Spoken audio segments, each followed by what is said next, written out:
다 함께 성경 봉독하겠습니다. 마태복음 6장 9절로 13절 말씀입니다. 그러므로 너희는 이렇게 기도하라. 하늘에 계신 우리 아버지여, 이름이 거룩히 여김을 받으시오며 나라가 임하시오며 뜻이 하늘에서 이루어진 것 같이 땅에서도 이루어지이다. 오늘 우리에게 일용할 양식을 주시옵고 우리가 우리에게 죄 지은 자를 사하여 준 것 같이 우리 죄를 사하여 주시옵고 우리를 시험에 들게 하지 마시옵고 다만 악에서 구하시옵소서. 나라와 권세와 영광이 아버지께 영원히 싸움나이다. 아멘. 아멘. 오늘은 5번째 기도 제목, 우리가 우리에게 죄 지은 자를 사하여 준 것 같이 우리 죄를 사하여 주시옵고에 대해서 말씀을 나누도록 하겠습니다. 두 가지 차원의 용서가 나옵니다. 첫 번째, 우리가 받아야 할 용서가 나오고, 두 번째, 우리가 베풀어야 할 용서가 나옵니다. 이번 시간에는 우리가 받아야 할 용서에 대해서 나누고, 다음 시간에는 우리가 베풀어야 할 용서에 대해서 말씀을 나누도록 하겠습니다. 오늘은 우리가 받아야 할 용서입니다.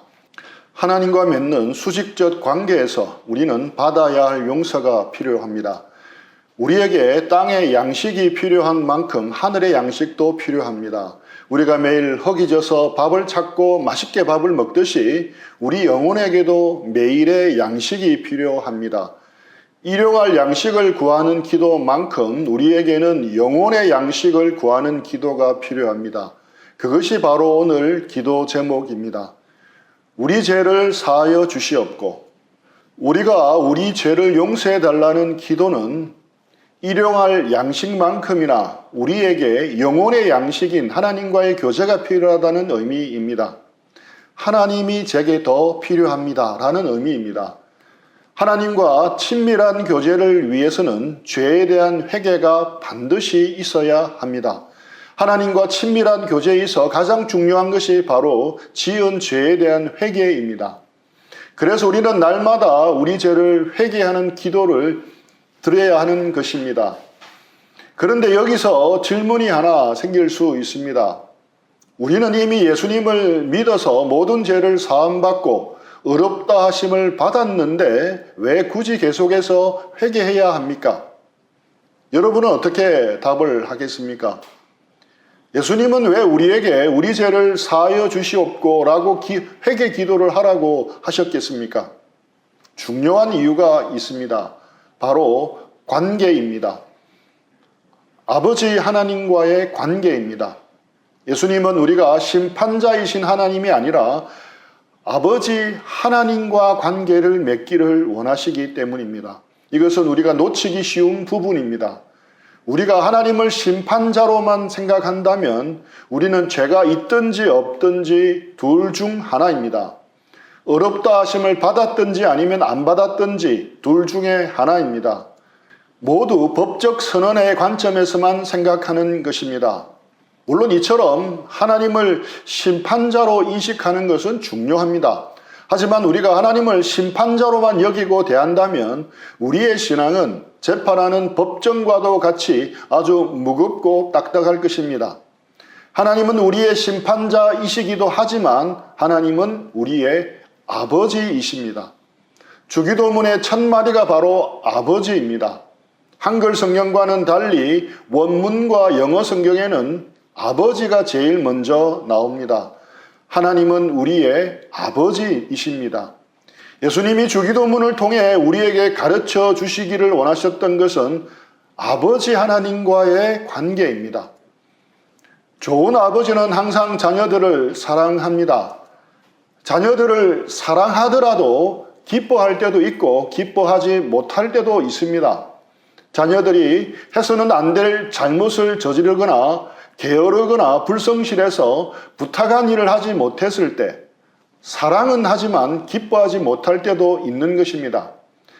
하지만 그때도 자녀들이 부모의 연이 끊어질까 두려워하거나 집에서 쫓겨날까 봐 두려워하기를 원하는 부모는 없습니다. 그렇다고 해서 자녀들이 자신의 불순종을 별일 아니라고 생각하는 것도 원하지도 않습니다. 자녀들이 아버지를 찾아와 잘못을 인정하고 용서를 구하기를 원합니다. 물론 아버지는 기꺼이 용서할 것입니다. 로마서 8장 1절입니다. 그러므로 이제 그리스도 예수 안에 있는 자에게는 결코 정죄함이 없나니. 분명 예수님 안에 있는 우리에게는 결코 정죄함이 없습니다. 하지만 양심의 가책은 느껴야 합니다. 지은 죄 때문에 절망할 필요는 없습니다. 하지만 벌을 받을 만한 일을 했다면 자신의 잘못을 뉘우치고 죄책감을 느껴야 합니다. 왜냐하면 우리가 지은 죄 때문에 하나님과 누리는 부자 관계를 망쳤기 때문입니다. 이것이 우리가 회개하고 용서를 구해야 하는 이유입니다. 다시 어렵다 하심을 받기 위해서가 아닙니다. 우리는 예수님을 믿으면서 이미 과거, 현재, 미래의 죄까지 다 용서받았습니다. 하지만 우리 인생에서 가장 중요한 관계를 엉망으로 만들어버렸기 때문에 하나님 앞에 나아가서 우리의 죄에 대한 용서를 구해야 하는 것입니다. 회개해야 하는 것입니다. 우리 죄를 사하여 주시옵고라는 기도는 겁에 질린 소송 당사자가 아니라 사랑받는 자녀로 하나님 앞에 나가는 것입니다. 요한일서 1장 9절입니다. 만일 우리가 우리 죄를 자백하면 그는 미쁘시고 의로우사 우리 죄를 사하시며 우리를 모든 불의에서 깨끗하게 하실 것이요.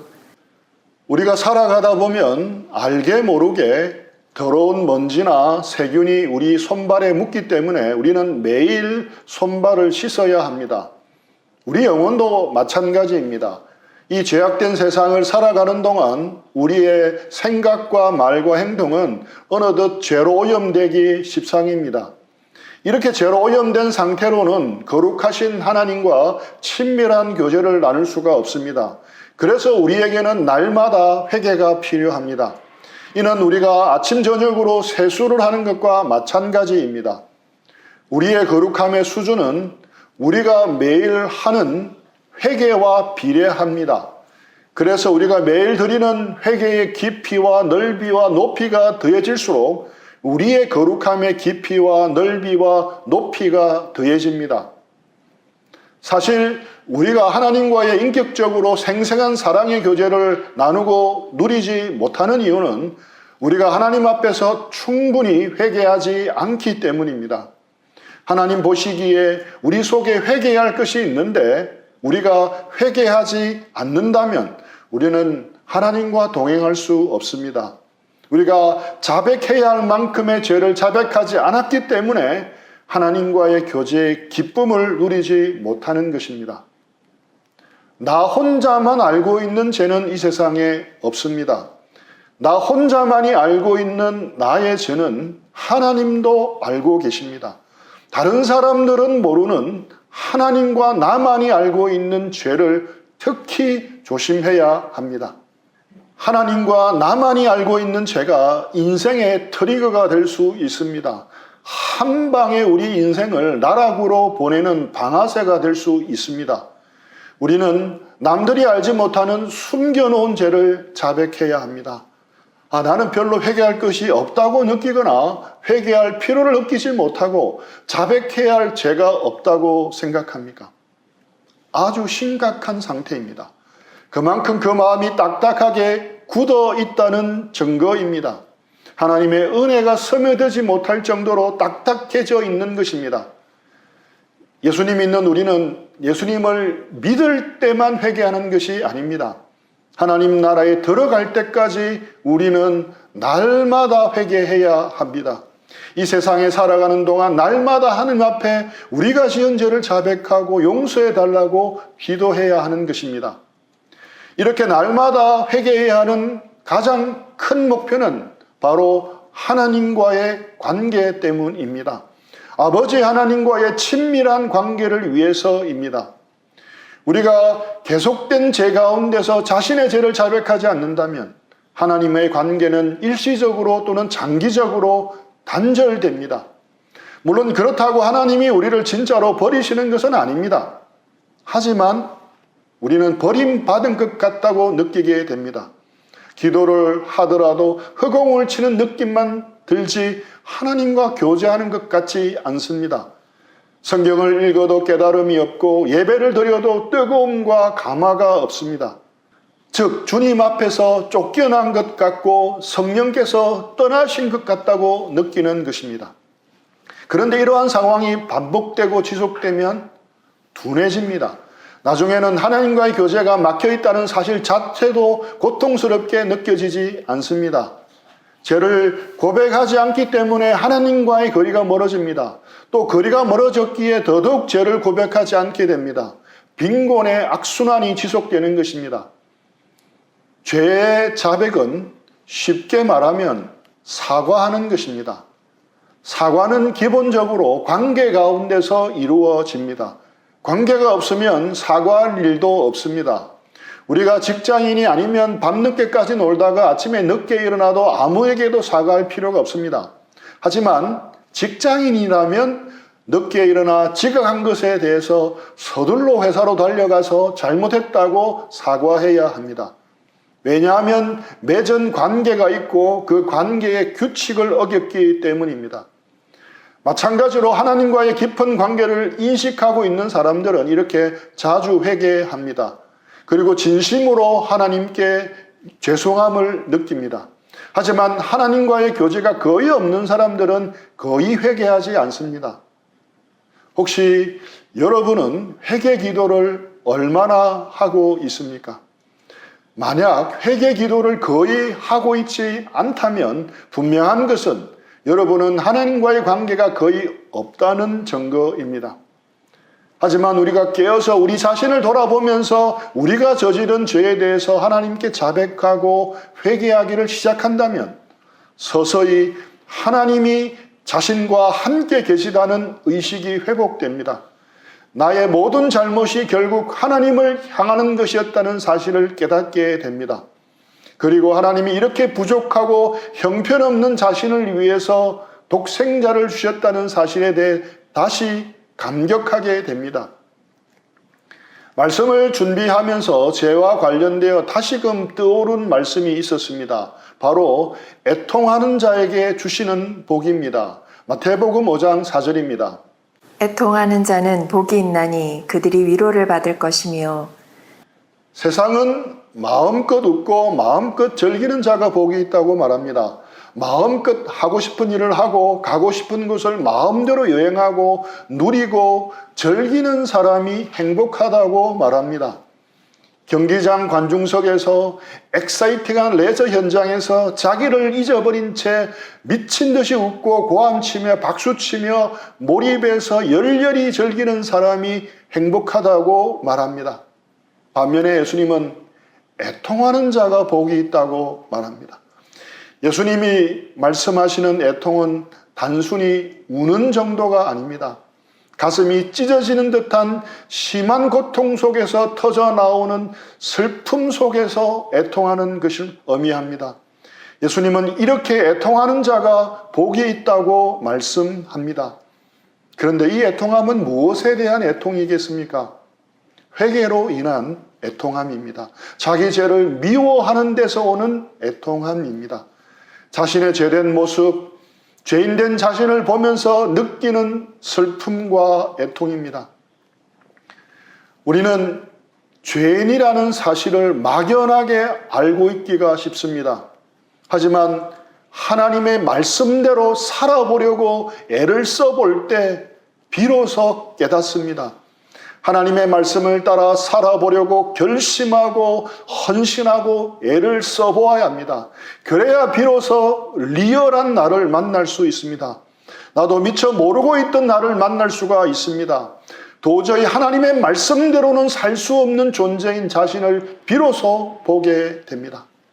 나는 죄인이구나. 욕망대로는 살 수 있어도 말씀대로는 살 수 없는 죄인이구나 하는 것을 처절하게 깨닫습니다. 욕심대로 제 본성대로 살 수밖에 없는 죄인임을 비로소 직시하게 됩니다. 우리는 언제든지 마음만 먹으면 우리가 입고 있는 죄의 옷을 벗을 수 있다고 생각합니다. 언제든 굳게 마음만 먹으면 정말 말씀대로 살 수 있다고 생각합니다. 그런데 절대 그렇지 않습니다. 실제로 자신이 입고 있는 죄의 옷을 벗으려고 해봐야 벗을 수 없음을 비로소 깨달을 수 있습니다. 어느새 내 몸 피부 속으로 제 옷이 파묻혀 버렸고 내 몸 피부가 내 제 옷 사이로 비집고 들어와서 하나가 되었다는 것을 비로소 알게 됩니다. 입고 있을 때는 몰랐는데 그 제 옷을 벗으려고 하면 비로소 처절하게 깨닫습니다. 내가 정말 죄인이구나. 내가 뼛속까지 죄인이구나. 예수님을 믿는다고 하면서도 자신은 그렇게 큰 죄인이 아니라고 생각하는 사람이 의외로 많습니다. 전혀 가망 없는 형편없는 죄인 정도는 아니라고 생각합니다. 나름 좀 괜찮은 사람이라고 생각합니다. 예수님을 믿는 사람들 가운데도 이런 사람들이 꽤 많습니다. 여러분은 혹시 그렇게 생각하지 않습니까? 그들은 왜 그렇게 생각하겠습니까? 지금껏 하나님 말씀 앞에서 진실하게 서본 적이 없기 때문입니다. 지금껏 하나님의 말씀대로 살아보려고 진실하게 노력해보지 않은 사람이라고 말할 수 있습니다. 하나님의 말씀대로 살려고 노력해 보십시오. 말씀에 있는 그대로 살아보려고 노력해 보십시오. 말씀대로 마음을 다하고 목숨을 다하고 힘을 다하여 하나님을 사랑하려고 노력해 보십시오. 또 우리 이웃을 내 몸처럼 사랑하려고 노력해 보십시오. 노력해 보면 해볼수록 우리는 절망할 수밖에 없습니다. 형편없는 자신을 만날 수밖에 없습니다. 자신이 얼마나 이기적이고 제약된 존재라는 것을 적나라하게 깨닫게 됩니다. 자신의 죄와 이기적인 모습 때문에 뼛속까지 가득 찬 죄성 때문에 애통할 수밖에 없습니다. 난 도대체 가망 없는 사람이야 하고 애통하며 절망하게 됩니다. 그럴 때 애통하는 자에게 임하는 하나님의 위로가 부어집니다. 자신의 죄와 이기적인 모습에 애통할 때 비로소 예수님의 십자가만 붙들게 됩니다. 이런 나까지 사랑해 주시고 아들을 십자가에 내어주신 하나님의 사랑에 비로소 눈뜨게 됩니다. 비로소 누릴 수 있는 것입니다. 그 사랑에 감격할 수 있는 것입니다. 요즘 들어 제가 많이 생각하는 것 중에 하나가 죄의 기만성입니다. 신앙의 연륜이 쌓일수록 정말 조심해야 할 것이 있다면 죄의 기만성입니다. 마치 예수님 당시 바리새인들이 그랬던 것과 똑같습니다. 최근에 여러 가지 일련의 일들을 겪으면서 죄의 기만성이 가진 거대함을 새삼 깨닫고 있습니다. 죄의 기만성이라는 것은 쉽게 말해서 내로남불입니다. 내가 하면 오면서이고 남이 하면 불륜이 되는 것입니다. 특히 직책을 가진 직분자나 크리스찬 지도자들의 위치에 있는 사람들이 더더욱 걸리기 쉬운 잘못입니다. 대표적인 예가 성경에 나오는 다윗입니다. 다윗은 밧세바를 성폭행하고 살인교사로 그의 남편 우리아를 죽입니다. 그 대략 1년 동안 아무런 일이 없었던 것처럼 행동하고 그렇게 지나갑니다. 1년이 지난 어느 날 나단 선지자가 다윗을 찾아옵니다.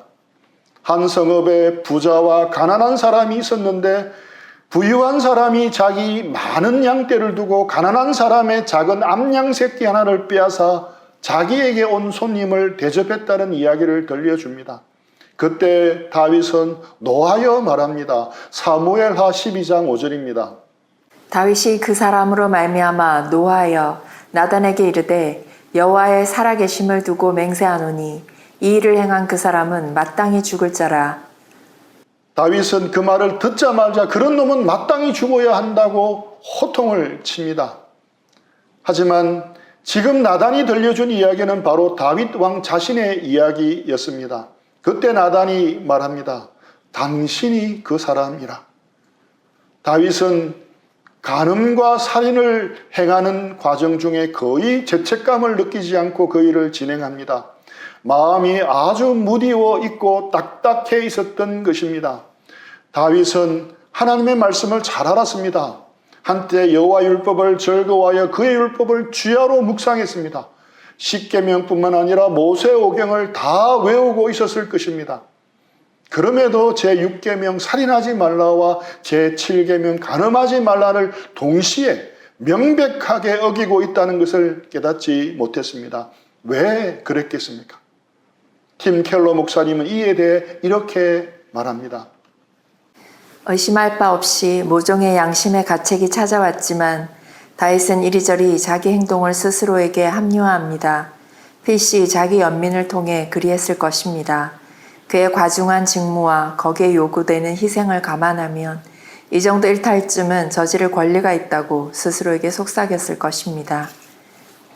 자신의 죄를 나단히 지적해주자 그때야 비로소 어두워졌던 눈이 밝아졌던 것입니다. 그리고 자신이 그토록 나쁜 짓을 저질렀는데 그게 나쁜 짓인지 알지 못했다는 것에 충격을 받습니다. 죄는 이토록 기만적입니다. 성군 다윗까지 깜짝같이 속이고 넘어뜨릴 정도로 기만적입니다.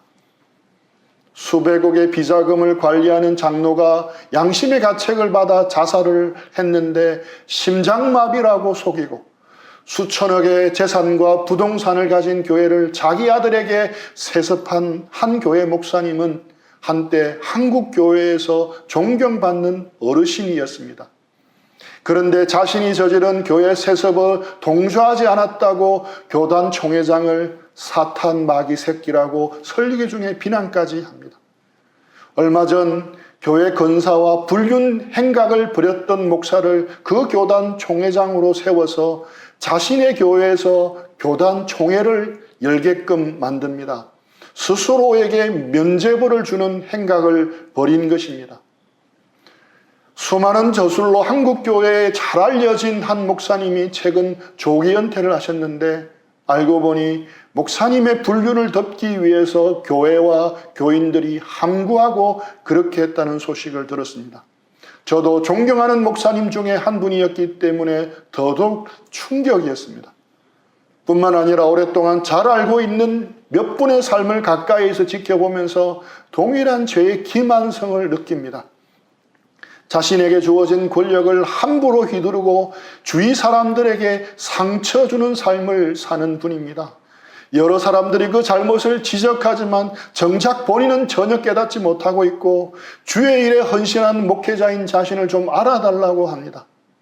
그가 휘두르는 칼날에 애꿎은 많은 사람들이 상처를 입고 고통당한 것은 아랑곳하지 않습니다. 그런데 이런 분들을 따르는 성도들은 아무런 대응을 하지 못합니다. 주위 사람들이 그건 잘못이라고 해도 교회를 위함답시고 무작정 따르기만 합니다. 가스라이팅을 당한 것입니다. 잘 길들여진 것입니다. 참으로 통탄할 일입니다. 이처럼 죄의 기만성이 정말 대단합니다. 우리가 아는 것보다 그 거대한 영향력이 훨씬 엄청납니다. 혹성 탈출 1편 마지막 장면이 생각이 났습니다. 지구에서 발사된 우주선은 시간의 상대성으로 인해 이미 2673년이 되었고 지구로 귀환하던 중 이름 모를 행성에 불시착합니다. 그 행성은 원숭이들의 세상이었습니다. 인간은 그들의 노예로 전락되어 있었습니다. 우주선 조종사 주인공 테일러는 마지막까지 사투를 벌이며 그 혹성을 탈출하려고 합니다. 마지막에는 원숭이들이 두려워하는 금지된 장소로 말을 타고 떠납니다. 떠나는 그를 향해 원숭이 우두머리는 차라리 모르는 것이 좋을 것이고 진실을 알고 나면 더 힘들 것이라는 이상한 경고의 말을 던집니다.